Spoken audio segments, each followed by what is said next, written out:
A paz do Senhor Jesus a todos. Hoje vamos estar comentando sobre o capítulo 1 desse livro aqui. Escatologia Pentecostal é o nome do livro. Vamos estar vendo sobre o capítulo 1. No capítulo 1,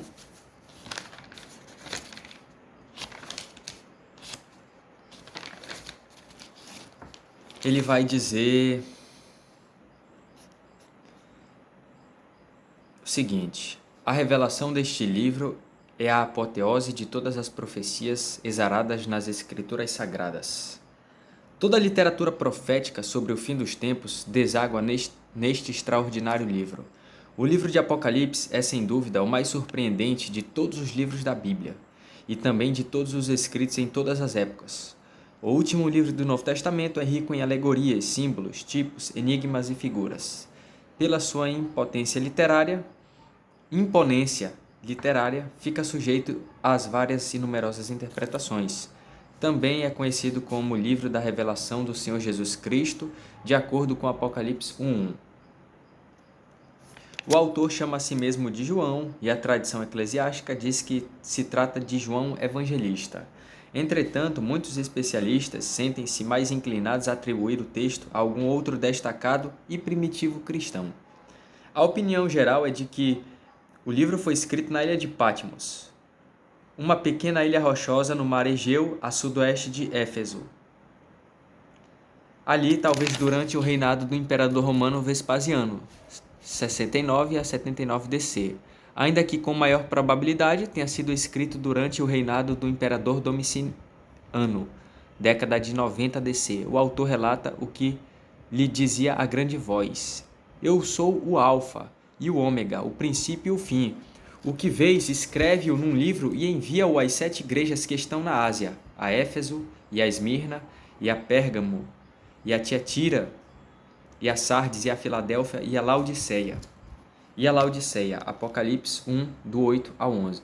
8 e 11. Apocalipse 1, 8 e 11. Aqui a gente já começa a ver o primeiro erro.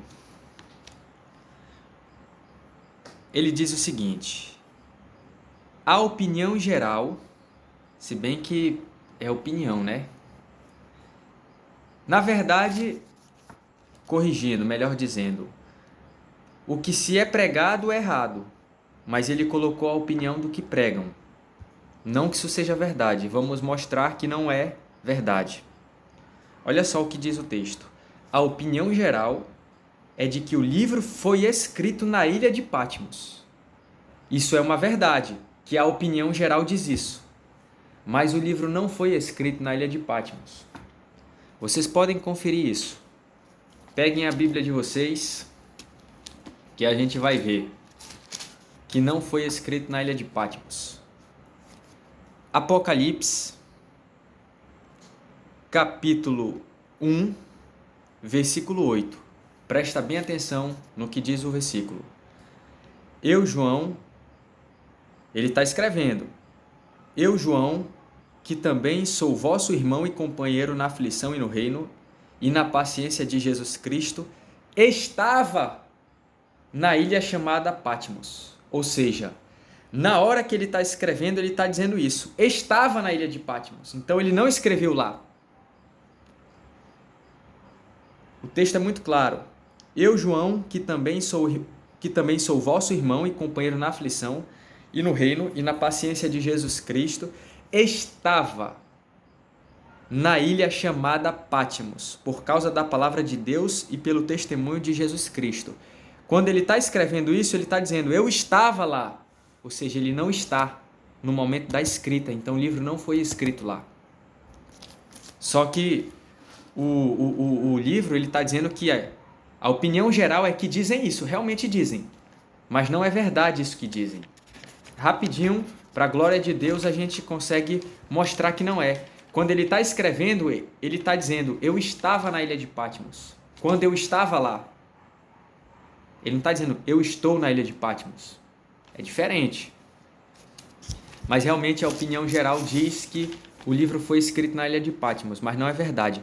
A visão foi tida lá, mas a escrita do livro não. Continuar a leitura aqui. Apocalipse foi escrito para preparar os cristãos ante a última intervenção de Deus nos assuntos humanos. A igreja primitiva acreditava que esse acontecimento não tardaria a chegar. É verdade, porque os textos apontam isso. Apocalipse 1:1 e 1:3. Olha o que diz aí em Apocalipse 1. Revelação de Jesus Cristo, a qual Deus lhe deu para mostrar aos seus servos as coisas que brevemente devem acontecer. E pelo seu anjo as enviou e as notificou a João seu servo. 2. O qual testificou da palavra de Deus e do testemunho de Jesus Cristo e de tudo o que tem visto. 3. Bem-aventurado aquele que lê e os que ouvem as palavras desta profecia e guardam as coisas que nela estão escritas, porque o tempo está próximo. Breve para quem e próximo para quem? Para quem recebeu a carta, ou seja, para as 7 igrejas da Ásia. Como o povo estava vivendo esse momento, eles acreditavam que realmente era para aquele momento, porque a carta foi escrita para aquele momento. E aí ele vai dizer, a igreja primitiva acreditava que esse acontecimento não tardaria a chegar, antes de ser cumprido, porém os males e terrores da ordem mundial existente iriam agravar-se e intensificar-se. Isso aconteceu. A esperança da volta de Cristo para o estabelecimento do seu reino deu aos cristãos do primeiro século força suficiente para resistirem às perseguições, principalmente nos dias dos terríveis imperadores que trucidavam os cristãos em toda parte, onde Roma dominava. Imperadores como Nero, louco, cruel e sanguinário, em 64 a.C., que tocou fogo em Roma e acusou os cristãos. Vespasiano, no ano 70 a.C., inaugura o Coliseu Romano, um anfiteatro de mortes onde cristãos são levados à arena para serem mortos por gladiadores. Apesar disso, muitos estavam esmorecendo, por isso Deus deu a João as revelações do Apocalipse, para que lhe servisse de conforto e esperança. Aí ele cita 1:3. Bem-aventurado aquele que lê e os que ouvem as profecias desta profecia e guardam as coisas que nela estão escritas, porque o tempo está próximo. Próximo de quem? De quem pegou a carta, que no caso eram as 7 igrejas. O autor do livro de Apocalipse interpretou a piora das condições do cristianismo ou dos cristãos no Império Romano de Domiciano como um sinal do começo desse período catastrófico. O autor do livro de Apocalipse interpretou a piora das condições dos cristãos no Império Romano de Domiciano como um sinal do começo desse período catastrófico. Tudo indica que o autor escreveu, sobretudo, para encorajar os cristãos a resistir durante essa aterradora crise final, na confiante esperança do advento de uma iminente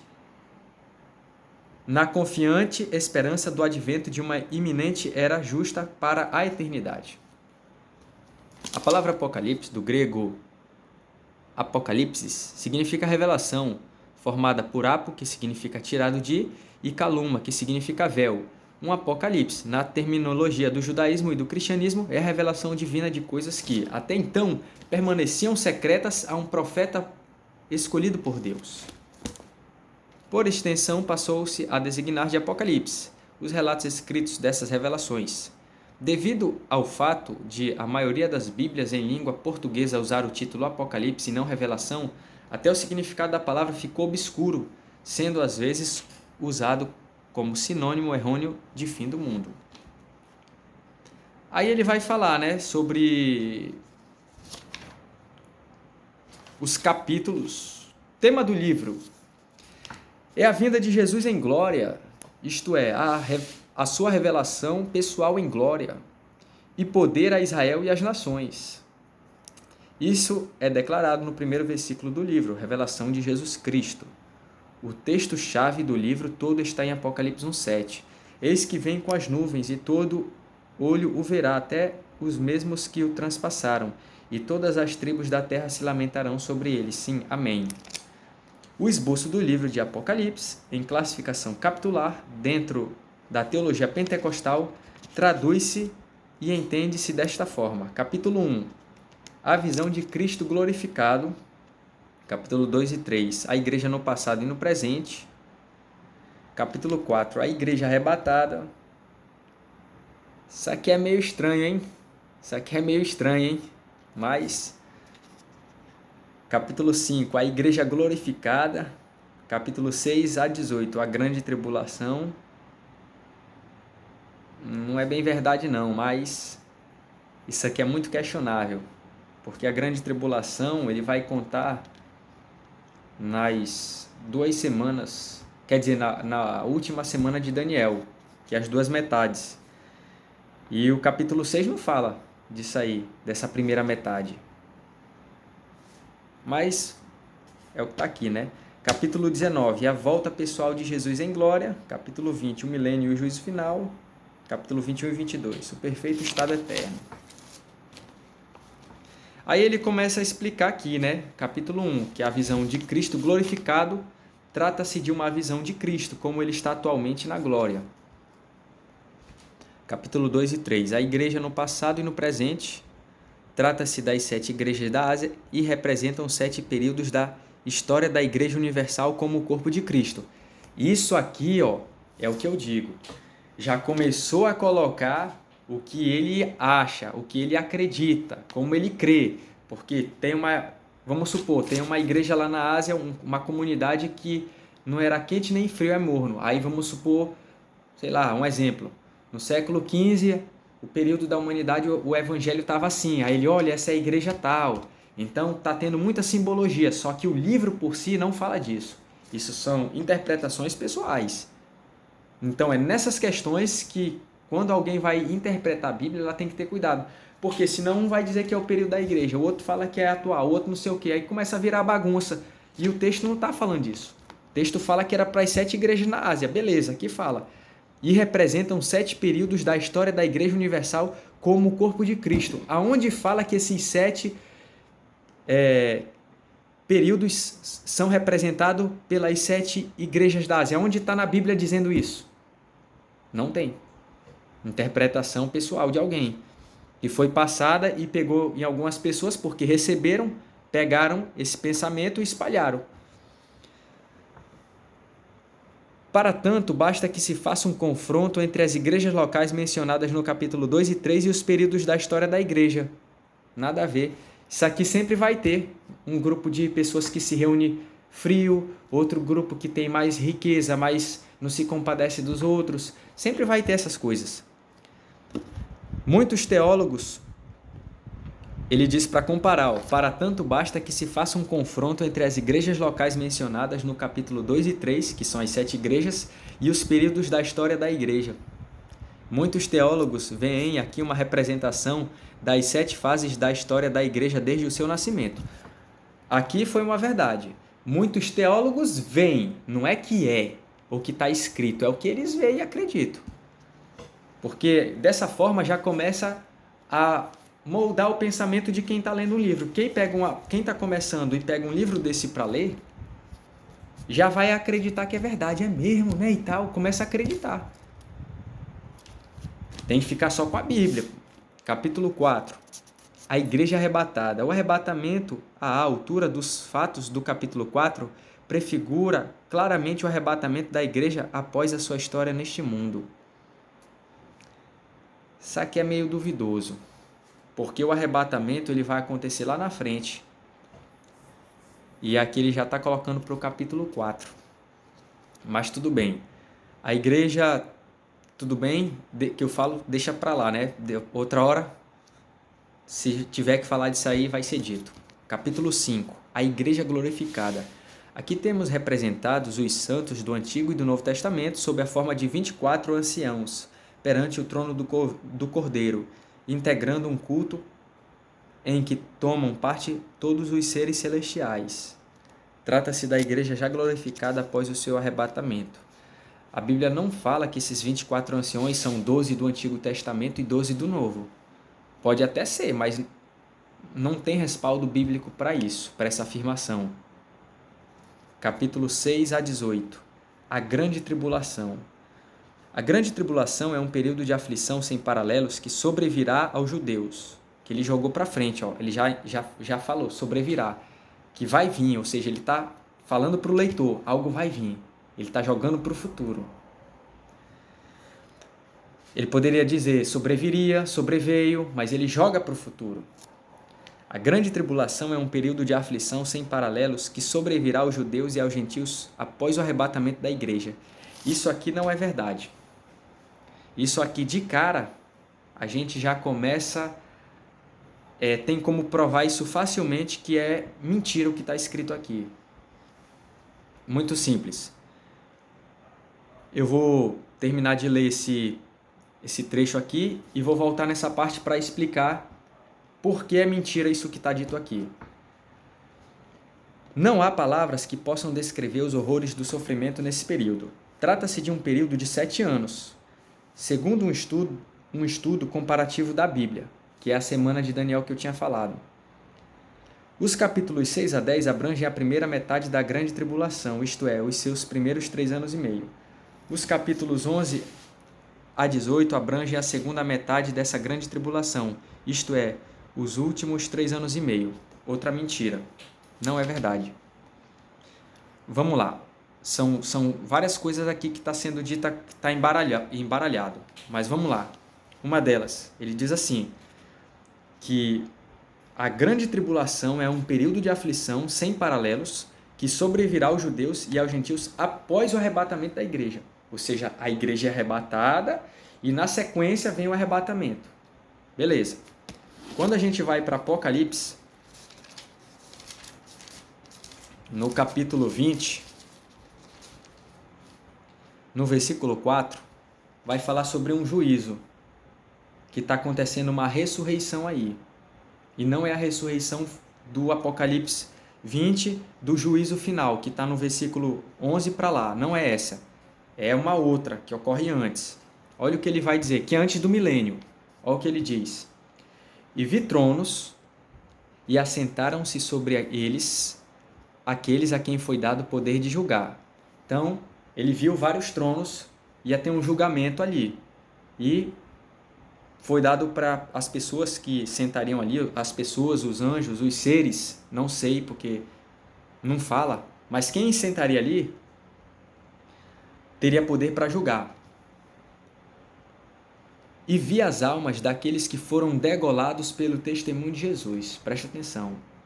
Ele viu a alma daqueles que morreram, ou seja, foram degolados pelo testemunho de Jesus e pela palavra de Deus, e que não adoraram a besta nem a sua imagem, ou seja, não adoraram a besta nem a sua imagem. Ou seja, quando a besta veio com a imagem e tal, eles não adoraram a besta nem a sua imagem, ou seja, eles foram fiéis à palavra de Deus e a Cristo, e não adoraram a besta nem a sua imagem. Sabemos que a tribulação, na grande tribulação, vinha a besta e a imagem, porque a imagem é da besta. Então vinha a besta na grande tribulação. A besta vem na grande tribulação.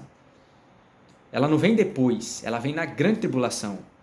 Aí vai dizer, e vi as almas daqueles que foram degolados, ou seja, foram mortos pelo testemunho de Jesus e pela palavra de Deus, e que não adoraram a besta nem a sua imagem, e não receberam um sinal na testa nem na mão, e viveram e reinaram com Cristo durante 1000 anos. Ou seja, aqueles que foram fiéis a Deus, que não se dobraram à besta, não aceitaram a sua marca, nem seu sinal, foram mortos. Eles reviveram e reinaram com Cristo 1000 anos. Se eles foram mortos, como é que a igreja é arrebatada antes? Porque se eles fossem arrebatados antes, eles não seriam mortos, que eles estariam na glória. Não tem lógica. Está muito claro o texto. Quem ressuscita? Os fiéis que não se dobraram à besta, que não tiveram a sua marca, que foram fiéis a Deus e a Cristo. E quando que a besta aparece? Na grande tribulação, ou seja, eles foram fiéis a Deus na grande tribulação, não aceitaram a marca da besta, nem o sinal, e nem se dobraram a ela, e foram mortos. Se eles foram mortos, eles não foram arrebatados antes. A Bíblia vai dizer que no arrebatamento os mortos ressuscitariam primeiro, e depois os que estivessem vivos seriam transformados. Está em 1 Tessalonicenses 4 isso aí. Esses ressuscitaram e reinaram 1000 anos. Eram os mortos que foram mortos na grande tribulação. Eles não foram arrebatados antes. Não existe arrebatamento que seja antes da grande tribulação. O arrebatamento que ocorre na Bíblia é depois da grande tribulação. Aí, outra coisa que ele vai dizer aí, que ele vai dizer que do capítulo 11 ao 18 é os últimos 3 anos e meio. Não é verdade. Quando nós vamos para Apocalipse, capítulo 12, a Bíblia vai dizer o seguinte, no versículo 14: E foram dadas à mulher 2 asas de grande águia para que voasse para o deserto ao seu lugar, onde é sustentada por um tempo e tempos e metade de um tempo fora da vista da serpente. Essa é a primeira semana de Daniel, não é a segunda. A segunda, ela vai ser citada em Apocalipse capítulo 13, que vai dizer que a besta tem poder para matar os fiéis. Isso vai estar em Apocalipse capítulo 13, no versículo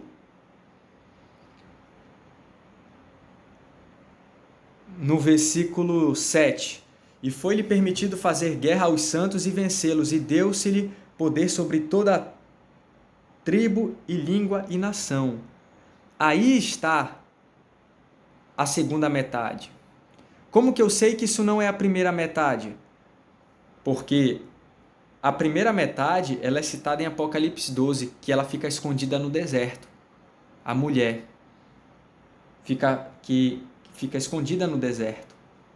Mas quando chega depois que termina isso, ou seja, quando entra a outra metade, a segunda, a Bíblia vai dizer que, e no 7, Apocalipse 13, 7. E foi-lhe permitido fazer guerra aos santos e vencê-los. E vencê-los. Outra coisa que comprova mais, o arrebatamento ainda não tinha acontecido. Não tinha acontecido. A Bíblia diz que o último inimigo a ser derrotado é a morte. Mas a Bíblia diz aqui, e foi-lhe permitido fazer guerra aos santos e vencê-los. E deu-se-lhe poder sobre toda tribo e língua e nação. Então o livro, ele é muito claro. Então a gente já começa a observar que tem alguns erros aí de interpretação. No capítulo 19 diz assim: a volta pessoal de Jesus em glória. É a última fase da sua volta, sendo a primeira o arrebatamento da igreja, que é o que eu citei lá, que tem a ver com Apocalipse 20, do milênio lá, da ressurreição, que é a primeira. No arrebatamento, Jesus virá para os seus santos. Na sua volta em glória, ele virá com os seus santos para livrar Israel, julgar as nações e estabelecer o milênio. Capítulo 20. O milênio e o juízo final. O milênio é o glorioso reinado de Cristo por 1000 anos aqui na terra. A Bíblia não diz que é aqui na terra. Em Apocalipse 20 não fala que é na terra. E não fala que esses 1000 anos sejam literalmente 1000 anos. Isso é uma interpretação que ele já está colocando aqui. Como que a gente vai ver que... É só ler o texto, é só ler que vai ver que o texto não fala. Olha o que vai falar, versículo 5 de Apocalipse 20. Mas os outros mortos não reviveram até que os 1000 anos se acabaram. Esta é a primeira ressurreição. 6. Bem-aventurado e santo aquele que tem parte na primeira ressurreição. Sobre estes não tem poder a segunda morte, mas serão sacerdotes de Deus e de Cristo e reinarão com ele 1000 anos. Provavelmente isso é uma figura de linguagem, 1000 anos. Porque eles não vão reinar 1000 anos, eles vão reinar para sempre. E por que fala 1000 anos? Aí já é outro assunto. Mas vamos continuar aqui. O juízo final seguir-se-á ao milênio. Isso aqui é verdade. Ocasião em que todos os ímpios falecidos desde o tempo de Adão ressuscitarão para serem julgados segundo as suas obras. É verdade. Capítulo 21 e 22. O perfeito estado eterno. Aqui temos um quadro mostrando como serão todas as coisas depois que o pecado for julgado e banido do universo. Isso aqui tá meio estranho, hein? Isso aqui é muito mais complicado, porque ele está interpretando literal aqui, pela essa fala dele. Banido do universo? Juntamente com os ímpios e o diabo. Isso é um quadro da terra e os seus ocupantes, quando Deus fizer novas todas as coisas, assim como eram no princípio. Meio estranho, hein? Porque a Bíblia vai dizer que o primeiro homem é terrestre e o segundo é celeste. Como que vai ser como era no princípio? Se o primeiro Adão era natural, era homem natural, não espiritual. A Bíblia diz que no céu não entra carne e sangue, é espírito. Jesus disse que na ressurreição serão como os anjos no céu, é espírito. Então é muita coisa que eles vão colocando e fica meio duvidoso. Em nossos dias, o Apocalipse deve ser muito apreciado e estudado pela sua magnífica qualidade literária, pela sua descrição de uma crise histórica da humanidade, pela sua sublime dramatização da luta contra o mal, pelas suas visões emblemáticas dadas por Deus e a sua última redenção eterna aos justos. É engraçado que aqui ele não fala, né, algo assim para preparar a igreja, para se fortalecer, para estar firme com Cristo. Ele fala que deve ser apreciado e estudado pela magnífica qualidade literária, pela sua descrição de uma crise histórica da humanidade, pela sua sublime dramatização da luta contra o mal, pelas suas visões emblemáticas dadas por Deus e a sua última redenção eterna aos justos. Mas não diz aqui que o livro tinha que ser estudado para o povo se preparar, para fortalecer, para se aproximar de Deus, para esperar esse momento como se crê de fato. Não, isso vai acontecer mesmo. Então a gente percebe que tem umas coisas que fica esquisita. O objetivo aqui não é criticar este livro aqui, mas é comentar sobre esse livro. O que tiver de correto aqui é correto. E o que tiver fora vai ser fora. E o que tiver estranho é estranho. Não é criticar, porque às vezes as pessoas fazem livros e materiais de estudo não com uma intenção maligna, fazem até com uma intenção positiva. Mas às vezes aquilo que é feito na intenção boa não é ruim. Quer dizer, perdão, não é bom. Pedro não queria que Cristo morresse. Jesus disse o que para ele? Para trás de mim, Satanás.